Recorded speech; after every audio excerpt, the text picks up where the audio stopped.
Yo, what's going on, guys? It's G Miners here. Glaives recently got a major buff, in a sense, because they now work with exotic armor that increases melee damage. I have a full video on that linked below if you guys do want to check it out, but in this video, I'm going over what I consider the best Warlock Glaive build in Destiny 2.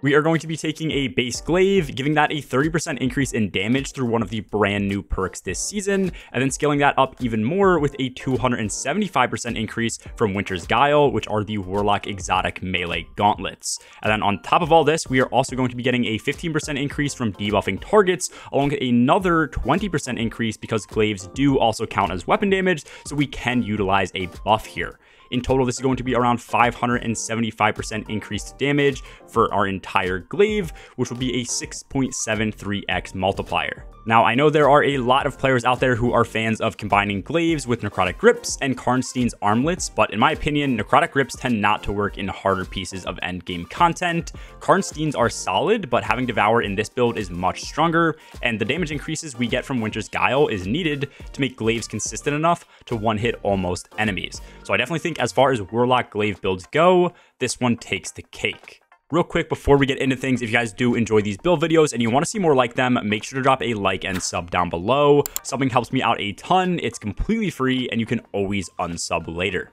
Starting off with this build, since it is Glaive centered, you are going to want to have the right one on. In my opinion, the new Judgment of Kel'Garath Glaive is one of the best ones to get, and it is craftable. This rolls with the perk Close to Melee, which is a 30% increase whenever we get a kill with the projectile, and as we continue dealing damage, the duration of the perk extends. This makes it super easy to use, and 30% is pretty significant, and if you can't get your hands on this, any other Glaive with a damage perk of your choice should work fine. Hopping over into our subclass, we are going to be rocking Void, and the main thing we are getting here is Devour. Sustained boss damage tends to be weaker on this build, so Nova Bomb is a solid option to balance things out. I have Vortex on, but Cataclysmic works well too. Healing Rift is going to be great because it pairs with one of our aspects, which I will be going over later, and we will have a roaming buff, so there's really no need for Empowering. And then personally, I've been running Vortex Grenade because it deals a good amount of damage. It's super easy to use when proccing Devour, and it also lingers, so that Weaken will be continually applied to enemies. For our first aspect, we are on Feed the Void. This is the main reason I think that just running Void is better than using Karnstein's armlets. We get a better healing method, which also happens to give us grenade energy, and it leaves our exotic slot free for Winter's Guile. With this aspect, any ability kill will proc Devour for us, and then kills while Devour is active gives us full health and shield on kill. And it also gives us a grenade energy return based on the tier of the enemy we kill.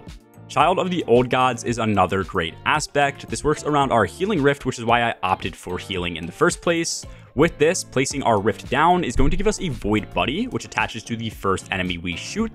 With Healing Rift, this will damage over time, returning us grenade and melee energy as it deals damage, and then by just killing enemies affected by the Void Buddy, we get Rift energy back too. Together, these aspects give us 4 fragment slots to use. First up is Echo of Remnants. This just increases our lingering grenade duration, which is why we're running Vortex Grenades. Echo of Undermining allows our grenades to also apply Weaken to enemies on hit. This is a 15% debuff, which will pair well with Remnants because that debuff will constantly be refreshed for a bit longer with the extended duration while enemies are sitting in the grenade. Echo of Reprisal gives us super energy back whenever we get kills while surrounded. Since we are running a Glaive, most of the kills we get should be close to enemies, so when enough enemies are nearby, we're building super quicker.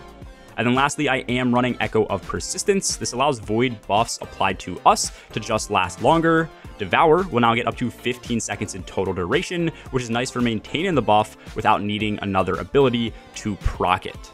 Looking over at Winter's Guile a bit more in depth, by getting melee kills, we are just increasing our melee damage for a short duration.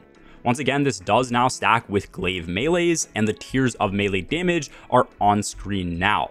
Even when under power, most yellow bars are going to be killed in one Glaive melee at around 3 or 4 stacks, so having ×5 up at all times isn't even going to be necessary, but it will help against things like champions.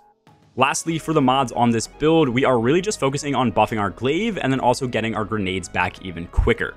First up is going to be Elemental Ordnance. This just spawns in elemental wells that match our subclass type on grenade kill. After this is Elemental Charge. By picking up an elemental well, we are going to gain 1 stack of Charged with Light, or 2 stacks if this happens to match our subclass type.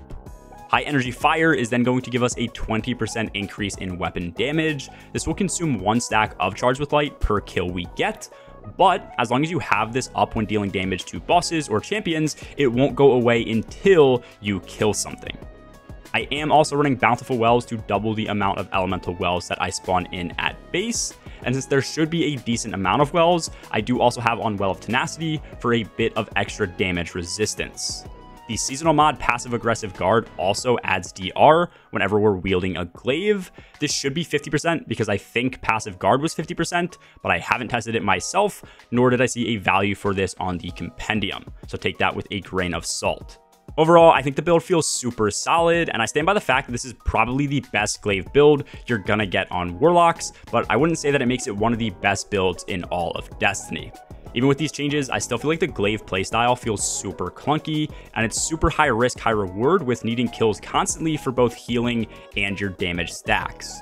In endgame content, I would much rather something that lets me play multiple ranges and not worry so much about micromanaging certain buffs. But let me know what you guys are thinking of the build in the comments below, and if you're a personal fan of the new glaive changes.